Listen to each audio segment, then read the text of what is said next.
What have we got under here? What is this stuff?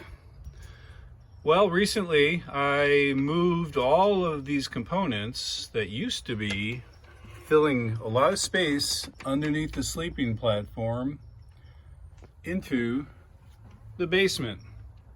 Here's how I did it. When we're not using the van for a road trip, I pretty much pull all the camper van stuff out of it. The only stuff that gets left behind is down here. It's all my power inputs.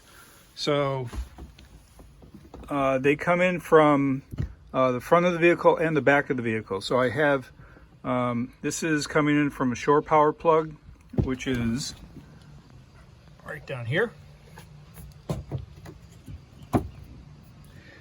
And this is power coming in from a solar panel on top, which is right up here.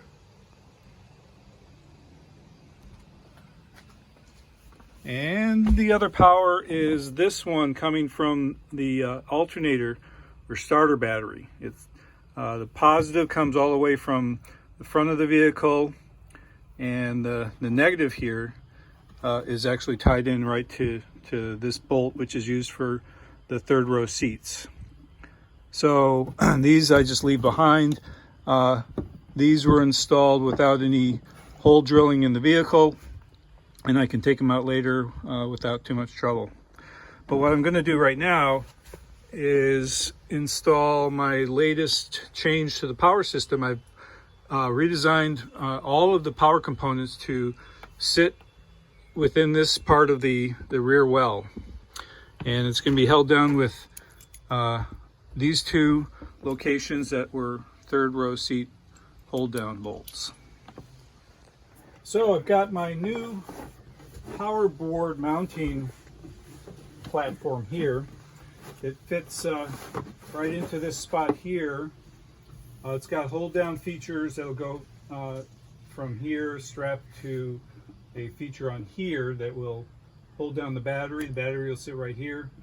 The other components like the inverter and the DC-DC charger, they'll sit right here. And the battery charger for the shore power will sit right here. You'll see in a moment. But the way this is set up is I've got a cleat on the bottom that sits into this little pocket here to space the board above the carpeting here, and two screws that will go down into these holes. And that's pretty much it on the bottom. It's flat. Also have a standoff here for shore power distribution, well, AC power distribution, because shore power comes into here, and also the inverter will have an output that comes into here. So one of these is going to be from shore power, the other is going to be from the inverter. So let's mount this up. I salvaged this seatbelt clasp from a safety harness, a racing harness I used to have. And so I'm going to use this for latching down the battery. So I'll mount this here. To mount the battery, I like to protect the bottom with some padding. So I'll just put a little foam there to protect the side of the battery against this. A little piece of foam cut to kind of fit there. Let's give that a try.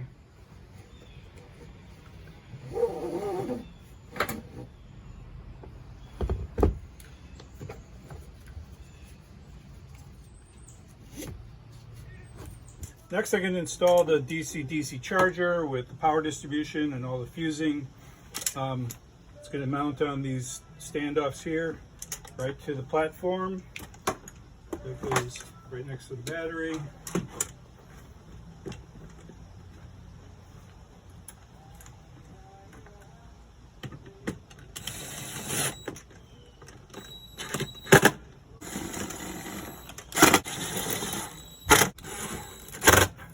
Okay, next up is the inverter.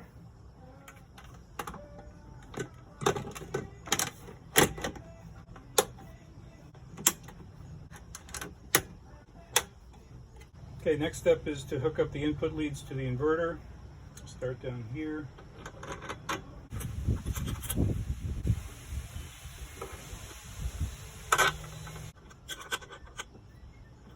Okay, let's hook up the battery cables.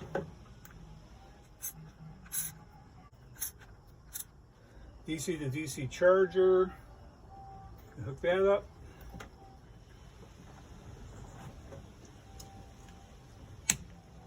Hook up the solar power.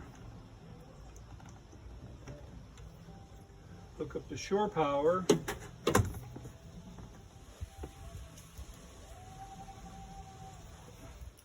And then this guy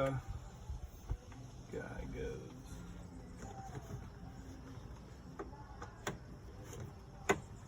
That. And the rest gets hooked up when I put in the rest of the camper van parts. Stay tuned.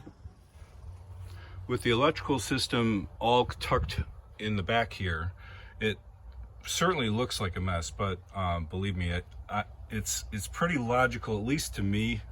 Obviously, I've laid it out and have installed it and taken it out a number of times.